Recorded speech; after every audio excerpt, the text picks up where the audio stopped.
I'm here with you this morning. Welcome to Breakfast with Bigz. It's the Start Sit Show. This is for week one. We have breaking news. Tyreek Hill was arrested by Miami PD on his way to the stadium. So I might have more on that if anything is coming through. Go ahead and drop your starts and sits questions for me in the chat, and we'll get to that.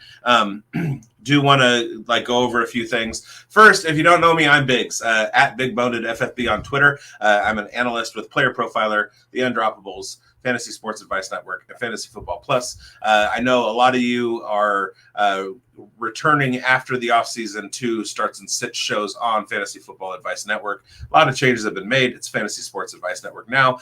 FFAN, Fantasy Football Advice Network, is a division of that at this point. Even though it launched as Fantasy Football Advice Network, we've incorporated other things and gone through a name change. Those of you who are used to seeing me with Grindberg and or Schultze, this is just me flying solo. It's Breakfast with Bigz, baby. Let's go. Yeah. So on the and also, if you're not familiar with the FSAN platform, let's get into that for a second. And here's a word from our sponsor. We are here. FantasySportsAdvice.com, offering the best fantasy sports social media platform. Why join endless Discord communities or the trolls of Reddit? Fantasy Sports Advice is a community designed to help you win with 24/7 support. Go to FantasySportsAdvice.com and become a pro member for unlimited access. Again, go to FantasySportsAdvice.com today. Okay, so let's get the show started. Basically, what I'm going to do is, while I'm waiting for your start and sit questions in the chat, I'm going to go ahead and go over some of the games that are happening. So basically, I'm going to start looking at Vegas totals and paces, what opposing defenses do, and then we'll talk about some players. So first game is going to be Detroit Lions and Los. Well, let me also throw this caveat out there. It's week one. All right, you won't know how your season is going until at least week 4. So unless you have like an injury to a player, something like that. My dog is trying to dig a hole to China from the upstairs. Okay, unless you have an injury to a player that you drafted, let's look at it like this. You're sitting in the draft room, it's preseason, and you have your eye on a player, and you hit that draft button. Dink. He's on your team now. You gave up draft capital to put that guy on your roster. So why would you sit him in week 1? Now, you should be going through in your head, okay, these are my starters. These are my bench. I mean, let's keep it that way. Keep it simple. Don't get too complicated. Don't overthink it. You drafted CeeDee Lamb for a reason. There's no reason to go, oh, well, Andre Yoshevich is a big smash this week, so I'm going to play him over CeeDee Lamb. That's not what we're doing here, okay? We're making some iffy calls on, like if you got your flex spot open and maybe you have an injury to somebody, or Tyreek Hill gets arrested in the morning, or Jamar Chase might be in limited capacity, or T. Higgins isn't playing. I'll give you guys some names. We'll talk about some players that should elevate from your bench into your roster. But other than that, like your top guys that you filled out your lineup with in the draft, that's who you're playing today. Throughout the season, we'll get more into like some of the nitty-gritty of like benching some guys and starting some guys. So with that said, if you have Andre Yoshevich and you have an opportunity to get him into your lineup, with the fact that T. Higgins is out and Jamar Chase is questionable with a limited plan, go ahead and get Andre Yoshevich into your lineup. All right. So the first game we're looking at is the Lions against the Rams. The Vegas implied point total for the Lions is 27.5. That's the highest in all of the land. A combined pace of 66, which is second highest. Lions are favored. The Rams tend to allow more of a passing game. Their rush funnel is a little less than 50%, and they average. They're pretty good against the rush, or they have been historically, and they're a little bit lesser in the pass game. So Jahmyr Gibbs, he's starting. There. I was going solo. Oh, I'm sorry. Okay, bump me out. Bye. Okay. Yeah, I guess he's just checking in on me. Godwin or Javonte Williams from Josh Sistrunk. Sistrunk is a great name. I'm a Raiders fan, and Sistrunk is a fantastic name for a Raiders fan. Okay, Godwin or Javonte Williams. It depends on your scoring system. If this is a PPR league, I'm going for Godwin's receiving options, plus Javonte Williams is playing against the Seattle Seahawks run defense. Looking a little bit deeper into it, let's look the Tampa Bay Buccaneers are playing against the Washington Commanders, who allow 52 more points or more passing yards per game than the average defense. So I'm going Godwin on that one. All right, so back to the Lions and Rams. All Lions are starts. So Amon-Ra St. Brown, he's in, of course. I mean, you spent a first rounder on him. And then on the Rams side, let me find that real quick. Here we go. It's going to be a close game. The Lions are favored by 3.5, but they are more. They shut down the run at a higher rate than the Rams do. So we're starting Kupp and Puka. If you're really in a bind, maybe Jordan Whittington if you have him. And we're fading the running backs. We're fading Kyron Williams. The Rams give up 21 yards per game fewer than the average, and in the running game, and then in the passing game, 20 yards fewer per game on average. All right, Bills in Arizona. This is a Bills smash. Smash James Cook. The Vegas point total is 27 on this game for the Bills, so they're going to be scoring 3 or 4 touchdowns. And Arizona gives up they give up 28 yards on the ground more per average. They also tend to funnel the pass, so that all leads into James Cook. So you're smashing James Cook. Houston, and then Arizona on the Arizona side. Buffalo is a pass funnel, and when they do that, they allow 17 yards fewer per game. So be wary on Marvin Harrison Jr., but Greg Dortch might be a pretty good option, and Kyler, of course, and James Conner, of course. Okay, Brent Bradford asks, Moss or Spears? And I'm assuming this is Zach or Tajay. Let's look at the numbers, shall we? Tennessee is going up against the Chicago run defense, so I'm going with Moss against that New England defense.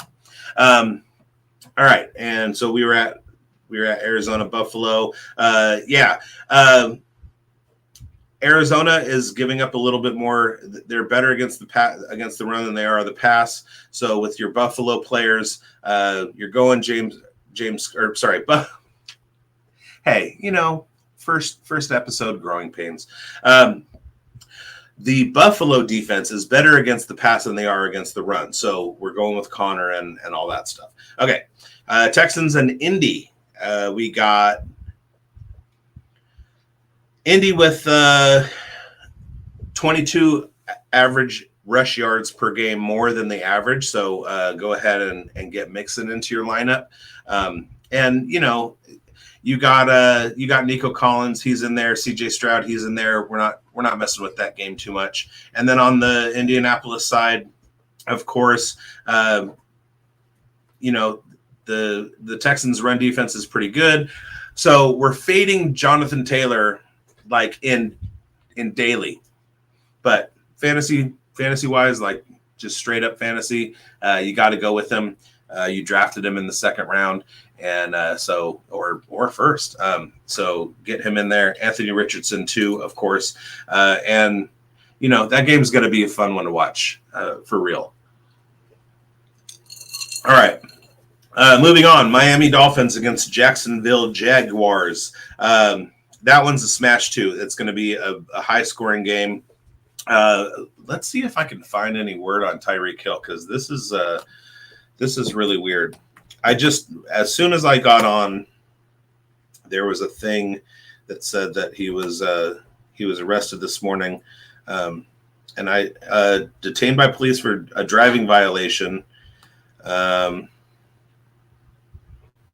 Handcuffed outside of the stadium, so that's a good look.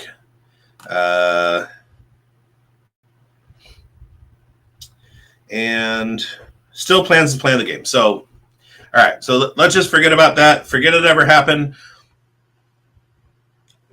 Tyreek Hill wasn't arrested. These are the Tyreek Hills you're looking for. Okay, everybody starts across the board for that one. The efficiency, the Jacksonville run defense is pretty good, but we're talking about the efficiency of Devon Achane and Raheem Mostert, so they're going to be fine. And then on the Jacksonville side, again, it's the run defense is okay, but you got to go with Travis Etienne. If you were thinking of putting Tank Bigsby into your lineup, don't. But all of the Jacksonville receivers are in there.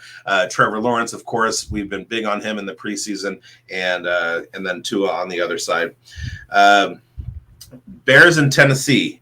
This one's tough because I think we're going to be looking at the possibility of DJ Moore being the target leader and the possibility of Rome Odunze having some of the larger plays. I don't really know about the Bears backfield against Tennessee, although Tennessee's defense is average against the run and the pass. So I guess DeAndre Swift is a start, and the top three receivers and Cole Kmet. But again, we're looking at a rookie quarterback, and Caleb Williams. You probably spent a pretty high draft pick on him, so you gotta go with him. And then on the Tennessee Titans side, it looks like the Bears are going to start off undefeated, and they have a really good run defense. So it's going to be a negative game script for the Titans. That's okay for Will Levis, even though he's not very good. You got to start Ridley. DeAndre Hopkins is going to play. That fades Treylon Burks. So if anybody like me took a chance on Treylon Burks with the off chance that DeAndre Hopkins wasn't going to be starting, Treylon Burks goes back to obscurity. And then Tyjae and Pollard are their sits for me this week. All right, Dynasty World. Between Njoku, Pickens, McConkey, and Brian Thomas, who would you start this week in PPR? If we're going one, and I'm going with Pickens, unless, well, if that, and then this is tough.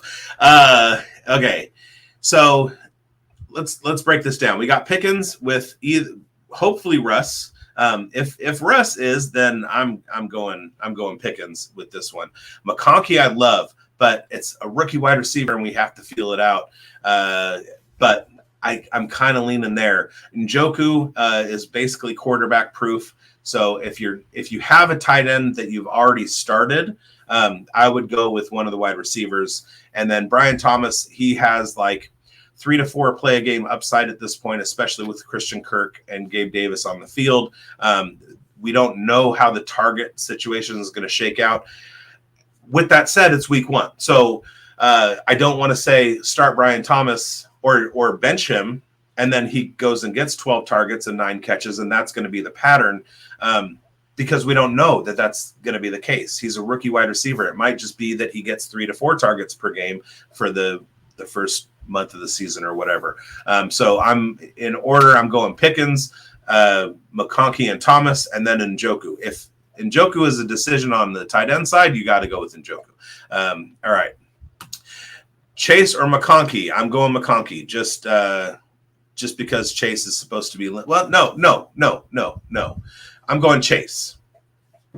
Chase is the established guy. Even if he's limited, he should have as much upside as McConkey does full steam. Okay. And thanks for that question, Grindberg. Jerk. I know you did that just to mess with me. All right. Start Caleb or Dak. My 16-man PPR team is Dak, Caleb Williams, Achane, Zeke, CD, DJ Moore, Njoku, Tank Dell. I'm starting Dak this week. The Cowboys have a fairly bad matchup against Cleveland, but Dak should be able to overcome that. Chase is in there. Jake Ferguson is in there. And Chicago has an average matchup against Tennessee, but again, we're talking about a rookie quarterback. So you're going with the established vets. Now, the caveat with all this is it's humans doing human things. So anything could happen. But I feel like the worst that can happen is Cleveland shuts down Rico Dowdle and Zeke Elliott, and Dak has to throw. So what does Dak do? He throws for 400 yards, 3 touchdowns, 3 interceptions, like at worst. Like, and Caleb is, he probably will have a positive game script. He'll be able to rely on DeAndre Swift with a lead, and they won't have to. He won't be forced to throw a whole lot. Maybe a couple touchdowns, but rookie quarterback. This is week 1, you guys. There are some things that we can't make concrete decisions on this week. I know you're relying on that Caleb because I bet that you took him before you took Dak, or you had Dak and this is a dynasty league and you drafted Caleb in the first round with your first round pick in the rookie draft. So either way, I know you want to start Caleb, and he has looked good in the preseason, but Dak has done it before, and so you kind of have to do that. All right, Ridley or Josh Palmer? I appreciate you guys making this difficult for me. I understand it's difficult for you too. That's why you're asking the questions. I go with Ridley. Especially against the Raiders defense. Justin Herbert is not going to have a whole lot of time to throw. The Raiders will have one of their top cornerbacks on Palmer. And the fact is that the Raiders, Jacorian Bennett and Jack Jones and Nate Hobbs are all pretty good cornerbacks. There aren't a whole lot of wide receivers in that Chargers offense. So they're going to be able to focus on Palmer and McConkey. Their tight end isn't going to beat you, and DJ Chark is on IR, so they're not really throwing a whole lot of weapons out there. So the Raiders defense is going to be able to focus on the pass rush, focus on the run game. It's a Harbaugh offense, and I see Ridley this week in a better matchup than Palmer. All right, let me take one or two more. Let me get to some of these other matchups. Niners and Jets. We're fading Purdy. The Jets are the best defense against the pass. Fading Ayuk because he's going to be limited. But Kittle and McCaffrey and Debo should be okay. But somebody's going to be shut down by Sauce, and Purdy's going to have fits against that New York Jets defensive backfield. On the Jets side, the 49ers have a pretty good defense. They're better against the run than they are the pass. But Breece Hall is Breece Hall, and we're starting Garrett Wilson and Tyler Conklin anyway. Seahawks in Denver. Seahawks are my dark horse to make it to the Super Bowl. I love the Ryan Grubb offense. They're going against Denver. Start everybody, smash Walker. I would go to Underdog and do a Walker prop. I would go to DFS and buy Walker. I think he's going to have a huge game, and I think JSN is going to have a huge game today as well. And Geno Smith, I'm starting Geno Smith everywhere that I have a quarterback question that I have Geno Smith on the roster. I'm starting him. Excuse me. A little coffee. It's breakfast with Bigz. It's breakfast with Bigz. I got Noah Bonecutter. Would you start Higgins? No, he is questionable, and I thought he wasn't going to play, but I would not start him. I would start Yoshivas. Yoshivas is the big waiver pickup. All right, and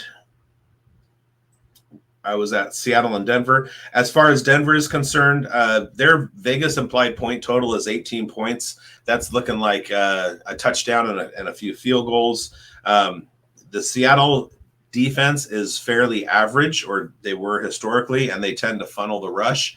So that could be good news for Javonte. But it's, and whoever is catching shorter passes, but you're not going to get one of Cortland Sutton's specialities is deep ball down the field, on the boundary. I don't think Bo Nix is going to be doing a lot of that. I think he's going to be doing a lot of dump offs, a lot of short to medium, and so it's going to be a very short, marchy game if they can find room against that Seattle defense. All right, Buccaneers and Washington smash the Bucs, smash Baker. The Washington Commanders defense, 52 yards per game, more than average in the passing game. They're the worst passing defense in the NFL. So smash Baker, smash Godwin, smash Evans, and smash Jalen McMillan. Kate Otten might be a play if you're streaming tight ends. And then also Rachaad White, because they're going to jump out to a 2 or 3 touchdown lead and then just start handing the ball off to Rachaad White. On the Washington side, I don't know about starting Jaden Daniels, but again, you probably spent pretty good draft capital on him. If he's your option, you gotta go with him. If you can pivot to a Geno Smith type play, a Derek Carr type play, or my big sleeper for the week, I'll get to in a second. Then I would do that. Just give Jaden Daniels some time to kind of come into his own. I would be playing Brian Robinson. With as soon as I said the word Robinson, this question popped into the chat: Eckler or Robinson Jr.? I'm going Robinson Jr. I have zero faith in Austin Eckler to do anything for the rest of his career. That's not to say that he's not going to. It's just I have no faith, and I love Brian Robinson Jr. So I think he has a big year this year. And but the other thing is, game script is going to dictate a huge game for De'Ami Brown. I don't know. Brian Robinson Jr. right now is I think the only valid weapon in that offense until we see something from Jaden Daniels, which could be this week. So you never know. All right. Falcons and Pittsburgh. Falcons players. Pittsburgh is slightly below average on both sides of the ball. So whoever is the starting quarterback in Pittsburgh, you're rolling with Jalen Warren, you're rolling with Najee Harris, and you're rolling with Pickens and Freiermuth. And then in Atlanta, I mean, you're going with everybody. The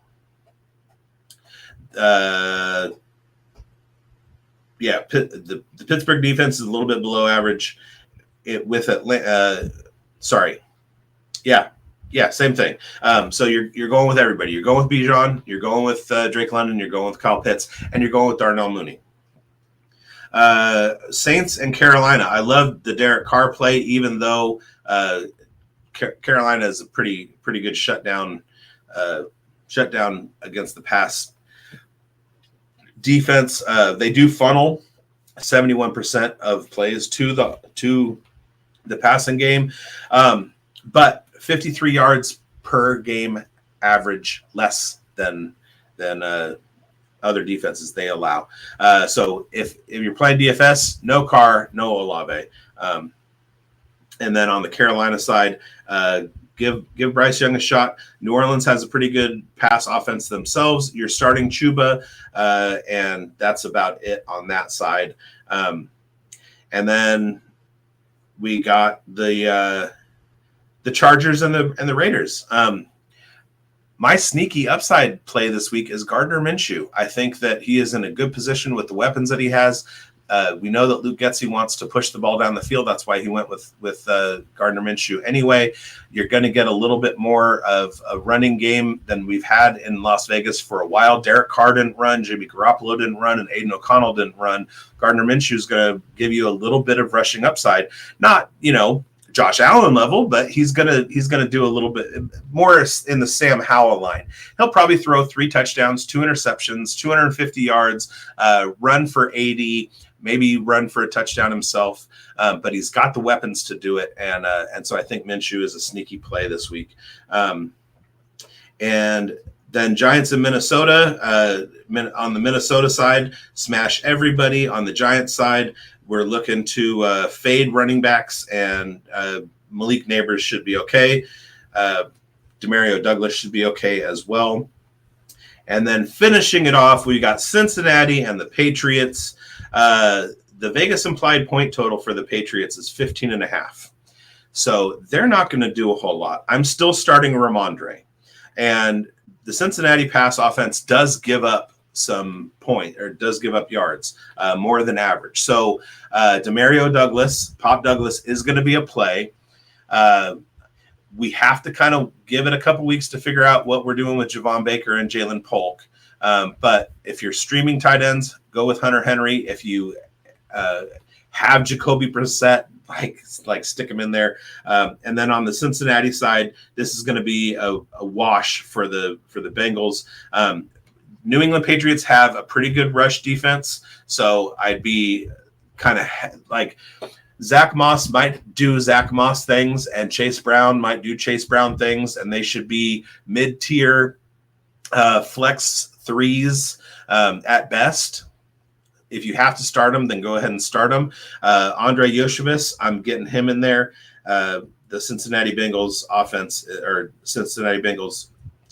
The New England Patriots rush defense is better, so it's going to take the passing game. So Burrow's a play, and Yoshevich is a play, and that is going to do it. So good luck, everybody. I hope you win.